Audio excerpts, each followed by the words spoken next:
It's time for the biggest story of the day. This is What Made the Cut with JJ and Alex on 97.5, the KSL Sports Zone. Kelly Quinlan covers Georgia Tech, and it's been an awesome year for the Yellow Jackets, and Jackets Online with Rivals and On 3. And, Kelly, it's been a fun one for us to watch from a distance. I watched a couple of Tech's games this year, and Haynes King is no joke. He's about as good of an athlete you can have under center. Welcome to the program. Hey, thanks, guys, for having me. When you watch what Haynes King has done at quarterback, where does he kind of sit in the pantheon of good quarterbacks in the history of Georgia Tech? You know, he's probably in the top 4 or 5 of the modern era of college football. Joe Hamilton, who is Brent Key's quarterback, actually, you talked about him playing at Tech earlier. Justin Thomas, who was the guy that took them to the Orange Bowl. Josh Nesbitt, who won an ACC championship, took them to an Orange Bowl. Sean Jones, who won a national championship in '90. Those are sort of the other guys that are in that conversation, I think, right now. And Haynes had a chance here. They just didn't play well in November at times and kind of cost themselves a playoff spot, not dissimilar to BYU, where they ran into a couple of tough games here at the wrong time and didn't make the playoffs. But as you guys were talking about, I do think this is the premier non-playoff game basically for everyone to watch in college football this year, with these two teams who would probably be in a 16-team playoff or be real close to it. Yeah, what are you kind of expecting out of the team? What has been kind of the atmosphere around the team of getting into this bowl game? I know Alex and I were just mentioning the success of last year, and now you jump that up to a 9-3 season this year, as you said, not so great November. But what has the team's kind of motivation and energy been around getting ready for this bowl game?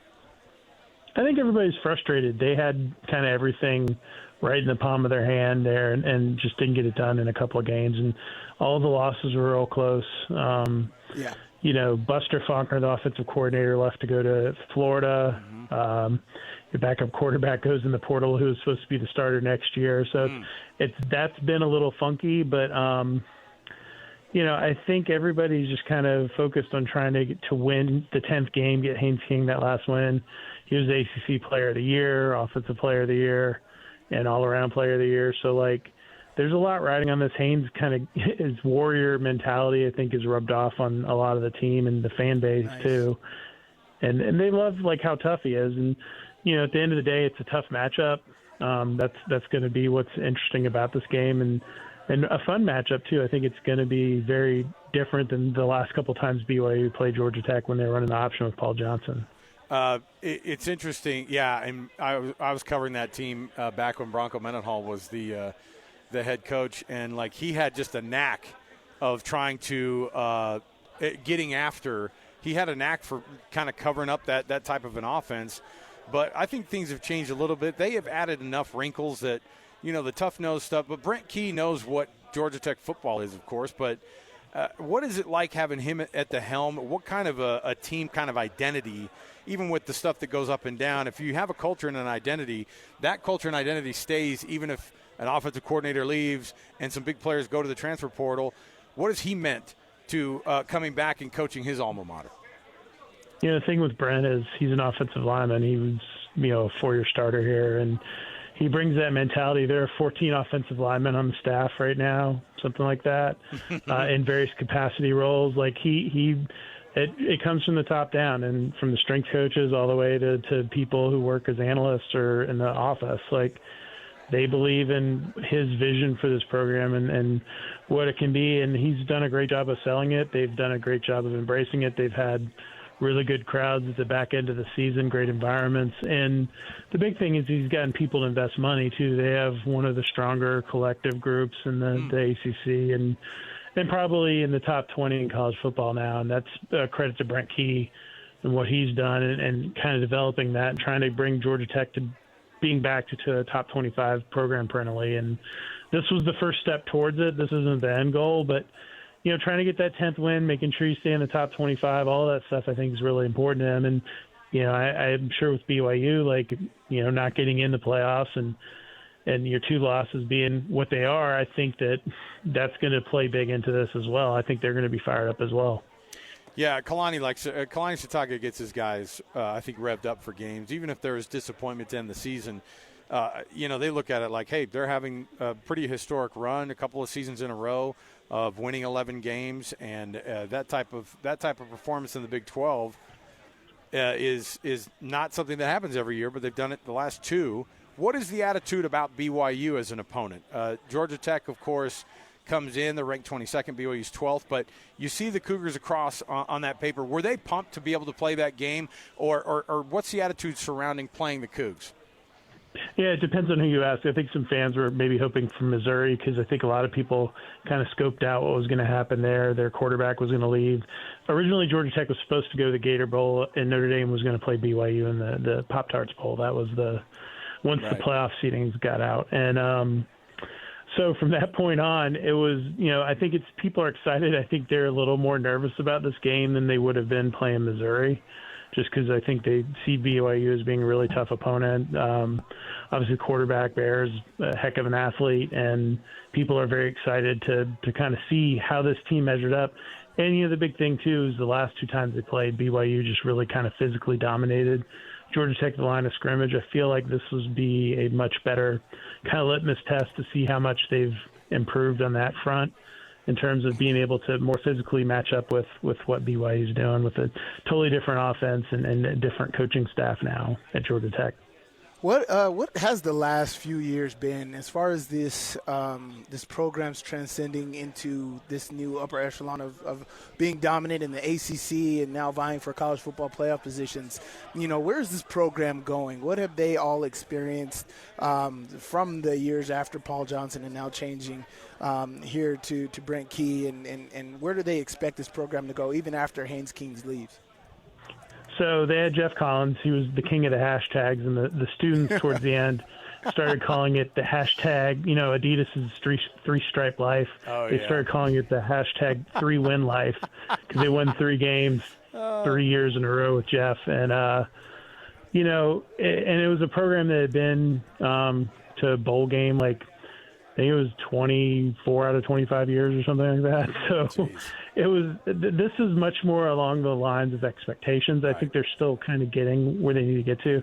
Obviously, every year they play Georgia. That's a juggernaut that they have to deal with. But I think in the ACC they're as good as anybody right now in the league, and maybe it says more about the ACC than anything else at the moment. But they're getting to where they need to get to, and it's getting back to where it was when I first started covering the program 15, 16 years ago when they were in the hunt every year. And I think that's the expectation. They're not expecting the team to be, turn into Ohio State or something, but I think the expectations are that they should be a proud program that can win 10 games, 9 games a year. And, I think they're starting to get there with Brent, and Brent's vision for it is much more akin to Ohio State. He thinks he can get the program to that level, turn down jobs at Florida, Auburn, and other places this offseason to stay at Georgia Tech. So, I think that they're still kind of getting the program together. It's not quite there yet, but I think they're making steps in the right direction. And this game's a big opportunity to maybe further move that along, that narrative of their growth if they can win or play a good game at least. You cover a lot of ACC, obviously, and the bickering back and forth that happened after everything with Notre Dame. And then I think you guys deal with a lot of what we covering the Big 12 have to deal with, which is just kind of this cast aside moment. Everybody gets cast aside for the Big 10 and the SEC. How is the ACC handling it, do you think? And what's like the next move to be able to figure out how they can move forward and get taken seriously? Because I know that's something that Brett Yormark of the Big 12 is trying to figure out too. The ACC just is like this. It feels very similar to the Big 12 in terms of how people look at it and getting tossed aside for the big guys. I think what you have to do is win, and you've got to win in these playoff games, and that changes the narrative of things. Texas Tech has a great opportunity right now. Miami has an opportunity. Go in there, win some games, upset some of these teams, the SEC, Big Ten teams. And once you do that and start to get that momentum going, I think it can quell some of the narrative. A lot of it's driven by ESPN and the media people and stuff as well. But I mean, is Ole Miss a better team than BYU? That's an interesting question, right? Like, and that's where if the Big 12, BYU, Georgia Tech, the ACC, those teams start winning these games and these crossover opportunities or in the playoffs, that can change that narrative quite a bit, because I think that's what's killing everybody right now. I mean, if you look at it, what is it? Colorado, Georgia Tech, and BYU, I think, have the only national championships outside of those two conferences over the last, 40-something years. Like, that's not great either. So, there's work to be done. I'm leaving out Clemson and Florida State, but and Miami. But just talking about just the brands in college football, and I think that's going to be something that has to be addressed on the football field. You got to win some of these games now. Like Georgia Tech has to beat Georgia. You can't just beat up on each other. Like Georgia Tech beating Colorado, they don't get credit for, right? Yeah. If BYU beats Georgia Tech in this bowl game, that's not necessarily going to give them some sort of street cred in these things. I think it's Texas Tech's got to handle their business. Miami's got to handle their business in the playoffs. And if you start to have that happen, that changes that narrative, in my opinion. What's the vibe around Jim Phillips, the commissioner of the ACC, and like what he's doing to make sure that they are on the map, so to speak? And what will the relationship of Notre Dame, do you think, look like in the future with the ACC? I think Notre Dame's stuck because no one else is going to make that deal with them that matters.